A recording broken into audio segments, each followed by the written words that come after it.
In this week's video we leave our winter mooring at Mersin in the eastern Mediterranean and we start heading west for warmer climes, and we find them. We manage to get a little sailing in, some motor sailing, and we pass a floating castle with a story behind it. And of course with us you'll always get a top tip, or maybe two.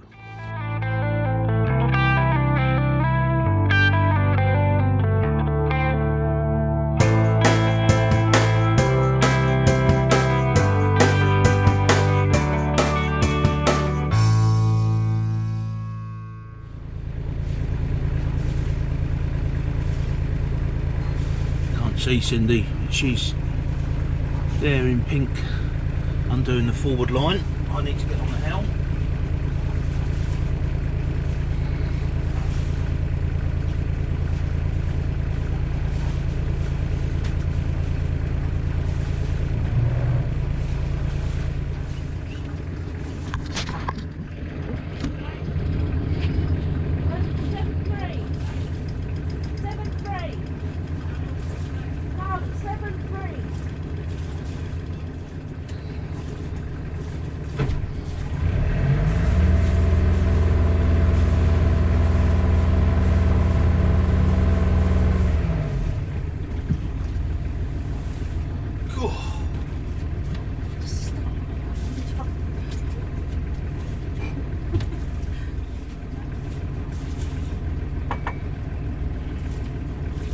We'd been out of the marina quite a few times over the winter, but this didn't prevent the bottom from getting extremely, well, fouled. Mainly with tube worm, which are quite hard. They do like copper coat. The bottom of the boat is very dirty, especially the prop.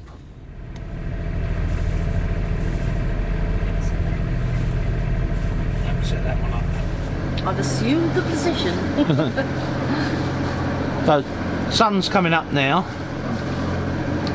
We're about 2 miles out. What did you think to Mersin?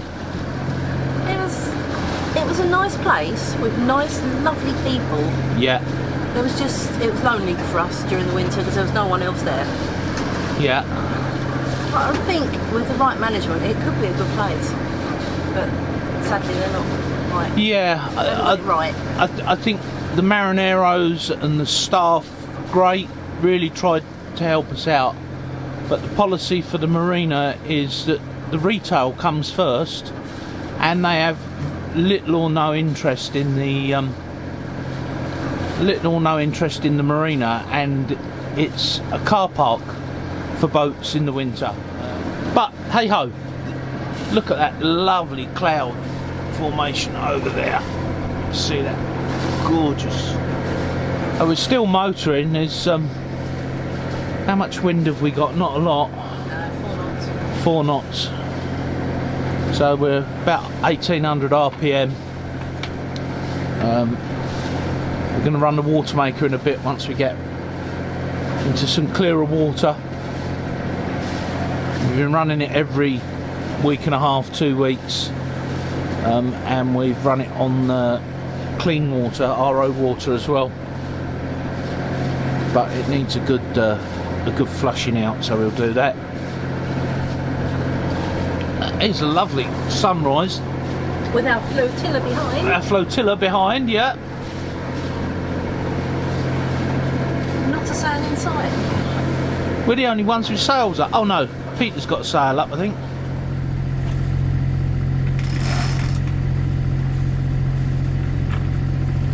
At around 7 o'clock, the wind's got up, about 8 knots.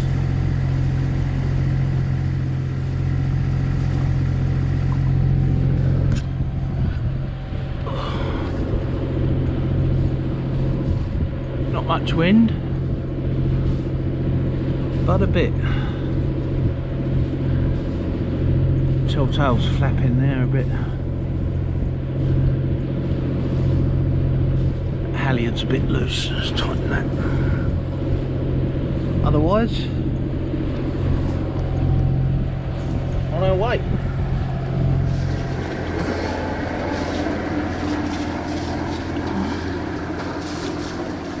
Well, we're a couple of hours into the journey now, about an hour and a half actually, I think. I've had a little leak on those new hoses that I put in down by the water pump. I've stopped it, but it's dripping probably once every 3 or 4 minutes, so I will have to have a look at that when we stop. Seems to be brightening up a little bit. David had an issue with what we think was growth inside his drive leg, but he's done the old pump down the sail drive and cleared it out. That appears to have sorted it. Let me give you a diagram of what you need to do if you think you've got a bag or something blocking your sail drive. Very helpful tip. It's a top tip. So if you have a sail drive, the cooling water for the engine will come up through the sail drive and out through this outlet. Before it goes into the engine via the pump, it will go through this, which is your saltwater strainer. It comes in one and out of the other hose, and it's this hose and the leg which tends to get blocked in badly fouling marinas. The trick is to get your dinghy pump and place this end of the hose into the inlet for the drive leg. Now you can do this by either removing the hose from the strainer or simply push the inflation hose from the pump hard into the top of the inlet side of the strainer. You then need to pump fairly vigorously in order to expel the water in the hose and in the sail drive leg. What happens is that the compressed air pushes the water out down through the drive leg and out through the fins in the front of the drive leg and the large hole in the bottom of the drive leg. Now it won't completely clear everything, but it does help clear some of the detritus inside. And of course this technique works with all your through hulls and all your water inlets and outlets to unblock them. Okay, so the fishing line's out as well. There are dolphins. You can't see them, they're over here. See if I can... I can't zoom in that far, but yeah, dolphins out there. We've got a line out. Coast is very quiet. A few fishermen out. Nothing to report. Our first hop in our westward journey was down to Koyo. It's more of a shakedown, and we didn't want to go too far in the first day. This small koyo actually has cold water springs in it, so although the water looks inviting, it's actually only 15 or 16 degrees Celsius. It's pretty well protected. On the way, you pass a floating castle. So there's quite a big castle over there, but Even bigger one over there. a really big one there, actually built on an island. Let's see if I can zoom in. We never saw that on the way up, did we? Or... Quite a way out once we had to go around that big bend. Yeah. Yeah, we were about 6 miles out, I guess. That's big, it's literally just round the corner. The castle has an interesting legend behind it. Apparently, there was once a king who was very, very proud of his daughter. She was absolutely drop-dead gorgeous. The princess had many suitors, and one day the king invited a fortune teller into the palace to tell him who the best suitor would be. Well, unfortunately, the fortune teller had a look of horror on his face, and when asked by the king what the issue was, he said, "One day your daughter will be bitten by a snake, and she'll die." So the king built a castle on an island. There were no snakes on the island, and everything that went there was, well, searched. One day, a basket of grapes were taken to the castle by boat. Apparently his daughter had a hankering for grapes. Unfortunately, in the basket of grapes, a snake had concealed itself. The snake bit the princess, and she died pretty soon afterwards. Obviously, the king was heartbroken. I'm sure there must be a moral to the tale, but I couldn't find one. Perhaps it's keep your eye out for snakes in a basket, or never listen to fortune tellers, or maybe don't try and build floating castles.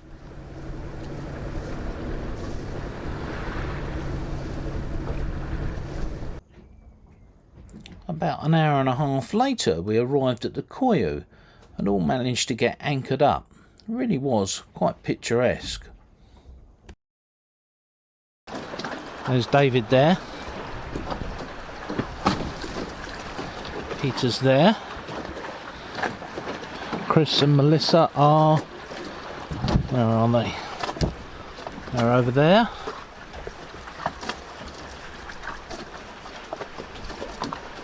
Water is lovely turquoisey blue. A lovely little spot. A couple of restaurants. Well, 3 that we can see. There's some strange man waving at me. Hang on.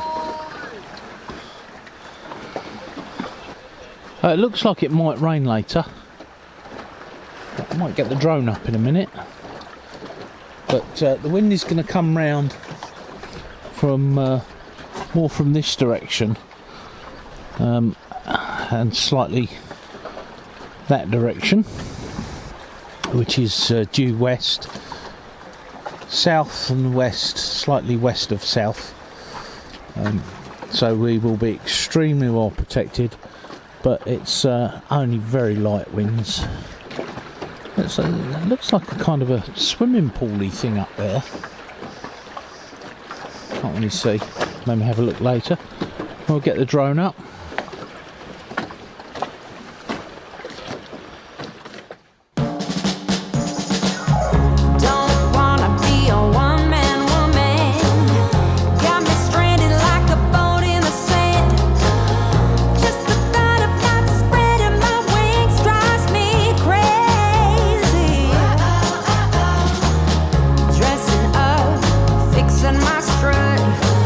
Always prepared, you never know who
So we're on the next morning, Thursday.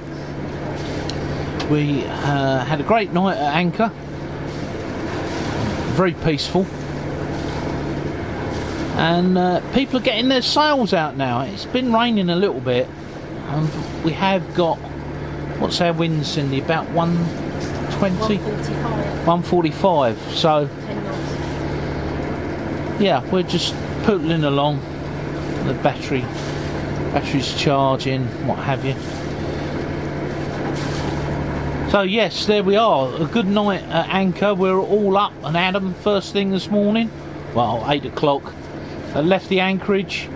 All three of us now have our sails up. We can see, there's a hand in the way. All 4 of us. 4 of us, sorry. So there's David in eternity. On a kayak back there, and right in the distance is Peter. White cat, yeah. So it looks like there's going to be a couple of days of rain, maybe a storm on Saturday. So we're heading for an anchorage that's got really good holding and very well protected. So we're going to head there. Got the fishing line out. Different lure today. See what we catch. Our next westward hop would take us to Bagassi. Now we've been there before. We know that tucking away behind the island in the bay, which has extremely good holding, is well, a good place to be when you get a northerly. Tucked away in the southwest corner of the bay, you get protection from the headland and from the island over to the east. The holding all across the bay is very good in sand. Well, good morning, campers. I got in here yesterday afternoon, about 1 o'clock, maybe 2 o'clock. It started to rain quite badly, so I didn't film. But this is a lovely little town. We've stayed here before on the way down to Mersin. So there's a little village shop and a couple of restaurants in here. I don't know if you can hear the noise in the background. That's our water maker running. As this year we're travelling with empty water tanks other than about 80 litres. Because normally we can carry just under 400 litres. Well, that's 400 kilos, 800 pounds in weight that we're carrying that we don't need to. So this is the D400 road that runs all the way down to Mersin. Quite a busy road. This is an oil exploration ship, we think. Just zoom in on it. Big Turkish flag. So let's walk to the front of the boat. So the water maker's running from our lithium. We went down to 87% last night. Lovely mountains in the background. There's Peter and Anne in White Cat. Looks like they're playing backgammon.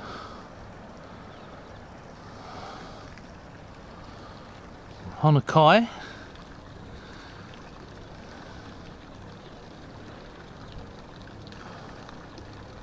I can't see Mr. Finn. I expect he's curled up somewhere warm. And David behind us in eternity. And the island that protects us was just a tad bouncy last night, but it was okay. So I don't know what that is up on the hill there. Some antennas. This is a campsite, so you can see this blue tent, white vehicle behind Honokai. This is a campsite in the summer. Oh, I can see Mr. Finn. Can you see him? He's over there with Chris has got the paddleboard out and Finn is wandering along the beach. Used to have to do that every morning with Oscar and with Lady. It's just over a year now since we lost him. I do miss him so much. We used to have great conversations, me and Oscar. In fact, he was the only one that would listen to me, to be honest. Haha. Bit of blue sky coming through there. And this morning we're travel about 2 hours further along the coast westward to an anchorage with a bit better protection. So yes, we're going with the water maker. I'm going to start the engine in a minute and we're just going to travel down the coast. So there we are. There's Mr. Finn on the paddleboard. Can you see him? With Chris.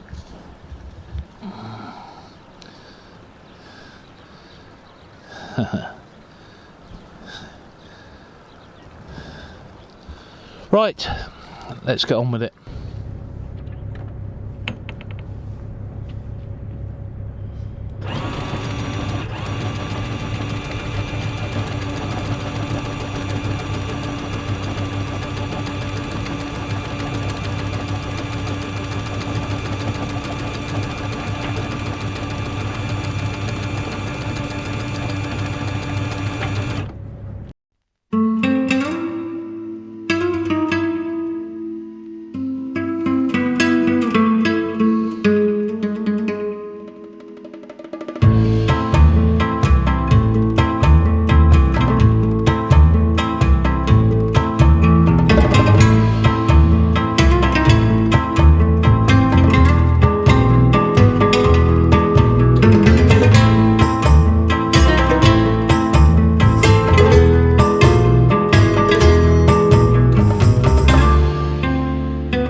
We are coming out past the island now.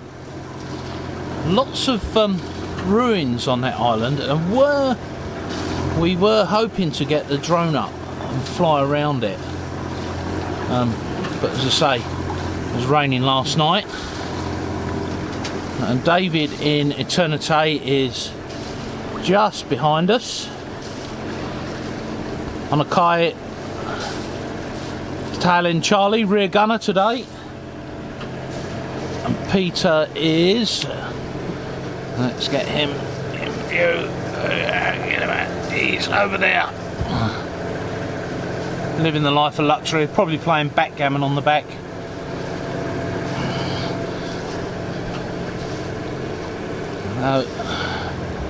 A lovely little spot this.